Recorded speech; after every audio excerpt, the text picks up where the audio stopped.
खड्ग बिना ढाल, साबरमती के संत तूने कर दिया कमाल। दे दी हमें आजादी बिना खड्ग बिना ढाल, साबरमती के संत तूने कर दिया कमाल। आंधी में भी जलती रही गांधी तेरी मशाल, साबरमती के संत तूने कर दिया कमाल। To Gandhi, ahimsa is the only querentia. He belonged to that league of sages who had filled their hearts with courage and their souls with truth. His teachings and practices are ineffable. Gandhi's values are neither guarded by national or international boundaries, but are universal in nature. Even if the human race applauds the values of Gandhi, but still in certain pages of history, Gandhi was called misogynist, racist and autocratic. There is so much misunderstanding today about Gandhi and his views. On this 151st birth anniversary of Mahatma Gandhi, welcome to the second episode of the podcast, Gandhi, the Seventh of Ahimsa. Our entire podcast is dedicated towards the Gandhian values of ahimsa, truth and satyagraha, the guiding philosophy of the great Mahatma. The thoughts and values of Gandhi mentioned in this podcast are inspired by the book The Mind of Mahatma Gandhi, which was published in 1945. This book was compiled and edited by Udupi Ramchandra Rao and Ramchandra Krishna Prabhu, which was later translated to Hindi as Mahatma Gandhi Ke Vichar. Let's get started for another exciting episode on ahimsa and its principles. I have been practicing with scientific precision, non-violence and its possibilities for an unbroken period of over 50 years. I have applied it in every walk of life, domestic, institutional, economic and political. I know of no single case in which it has failed. Where it has seemed sometimes to have failed, I have ascribed it to my imperfections. I claim no perfection for myself, but I do claim to be a passionate seeker after truth, which is but another name for God. In the course of that search, the discovery of non-violence came to me. Its spread is my life mission. I have no interest in living except for the prosecution of that mission. ये हमारा दुर्भाग्य है कि हम बड़े पैमाने पर वीर की अहिंसा से परिचित नहीं हैं। लोगों को बड़े जनसमुद्र की तो बात छोड़िए, छोटे छोटे वर्ग द्वारा अहिंसा के प्रयोग के विषय में भी संदेह है। वो अहिंसा के व्यवहार को असाधारण व्यक्तित्व तक सीमित मानते हैं। यदि ये केवल व्यक्तित्व के लिए ही सुरक्षित है, तो फिर मानव जाति के लिए इसका क्या उपयोग? I hold that non-violence is not merely a personal virtue. It is also a social virtue, to be cultivated like the other virtues. Surely, society is largely regulated by the expression of non-violence in its mutual dealings. What I ask for is an extension of it on a larger national and international scale. जिस प्रकार पृथ्वी गुरुत्वाकर्षण के प्रभाव से बंधकर अपनी कक्षा में स्थित है, उसी प्रकार सारा समाज अहिंसा के सूत्र में बंधा है। लेकिन जब गुरुत्वाकर्षण के नियमों की खोज हुई, तो इस खोज के अनेक ऐसे परिणाम सामने आए जिनका ज्ञान हमारे पूर्वजों को नहीं था। इसी प्रकार जब समाज की रचना सोच समझकर अहिंसा के नियमानुसार की जाएगी, तो उसकी संरचना की भौतिक विशिष्टियां जैसे आज हैं, उससे भिन्न होंगी। लेकिन मैं इस बात का पूर्व कथन नहीं कर सकती कि अहिंसा पर आधारित सरकार किस तरह की होगी। आज हमारे चारों ओर जो घट रहा है, वो अहिंसा के नियम की उपेक्षा और हिंसा को सिंहासन पर बिठाना है, जैसे कि यही एक शाश्वत नियम हो। There remains the question as to whether in an ideal society there should be any or no government. I do not think we need worry ourselves about this at the moment.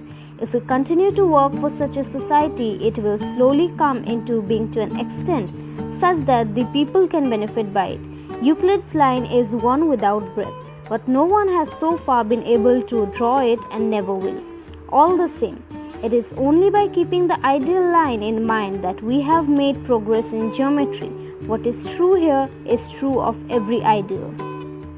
यह याद रखना चाहिए कि दुनिया में ऐसा कोई राज्य नहीं है जिसमें सरकार न हो। यदि ऐसा कभी हुआ तो वह भारत में ही होगा, क्योंकि मात्र हमारा देश ही ऐसा है जिसमें कम से कम प्रयास तो किया गया है। हम अभी तक उस वीरता की वह मात्रा प्रदर्शित नहीं कर पाए हैं जो अपेक्षित है और जिसे प्राप्त करने का एक ही उपाय है। जिन्हें इस उपाय में विश्वास है उन्हें उसका प्रदर्शन करना होगा। ऐसा करने के लिए मृत्यु के भय पर पूरी तरह विजय पा लेनी होगी, वैसे ही जैसे कि हमने जेलों के भय पर विजय पा ली है। A government cannot succeed in becoming entirely non-violent because it represents all the people. I do not today conceive of such a golden age, but I do believe in the possibility of a predominantly non-violent society, and I am working for it. Democracy and violence can ill go together. The states that are today nominally democratic have either to become frankly totalitarian, or if they are to become truly democratic, they must become courageously non-violent. मैंने प्रायः कहा है कि मनुष्य यदि साधनों की ओर समुचित ध्यान दे तो साध्य अपने आप दुरुस्त रहेंगे। अहिंसा साधन है और प्रत्येक के लिए साध्य है पूर्ण स्वतंत्रता। एक अंतर्राष्ट्रीय लीग तभी स्थापित हो सकेगी जब उसके सभी छोटे बड़े सदस्य राष्ट्र पूर्णतः स्वतंत्र होंगे। उस स्वतंत्रता का स्वरूप संबंधित राष्ट्रों द्वारा अंगीकृत हिस्सा की सीमा के अनुरूप होगा। एक बात निश्चित है कि अहिंसा पर आधारित समाज में छोटे से छोटा राष्ट्र भी स्वयं को बड़े से बड़े राष्ट्र जैसा अनुभव करेगा, श्रेष्ठता और हीनता के भाव। There is no hope for a aching world except through the narrow and the straight path of non-violence.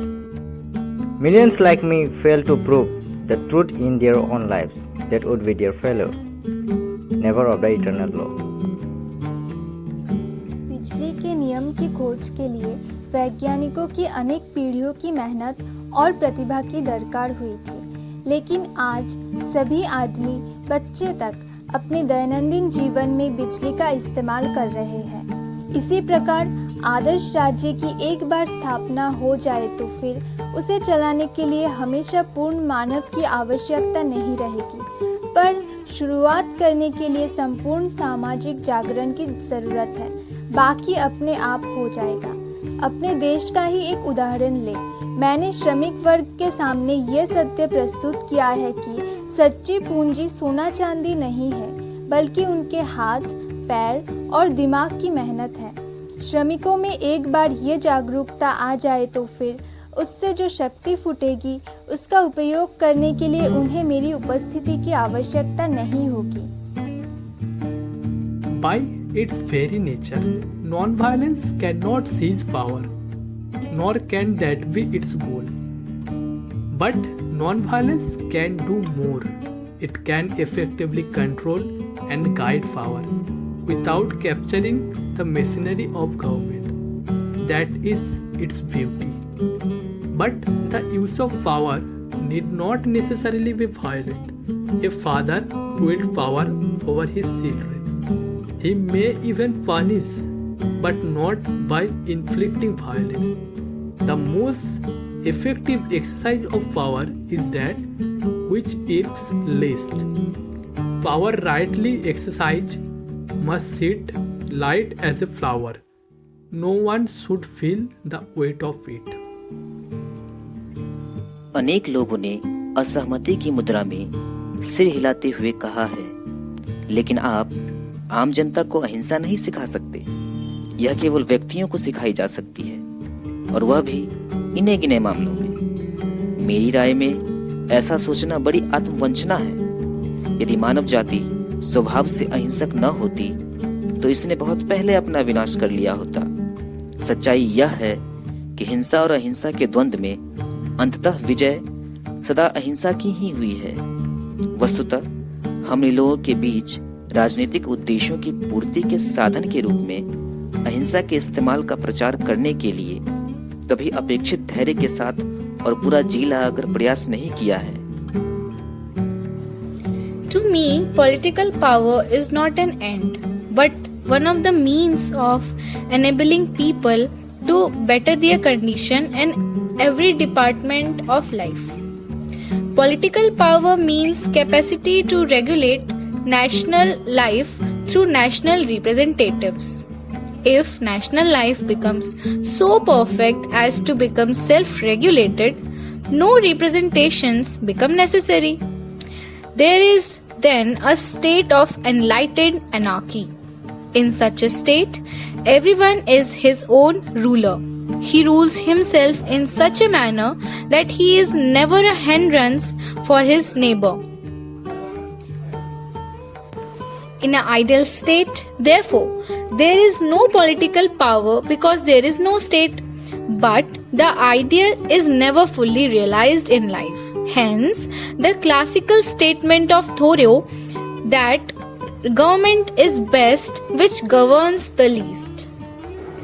मुझे पक्का विश्वास है कि अगर राज्य ने हिंसा का प्रयोग करके पूंजीवाद का दमन करना चाहा, तो वे हिंसा के शिकंजे में खुद फंस जाएगा और अभी अहिंसा का विकास नहीं कर पाएगा।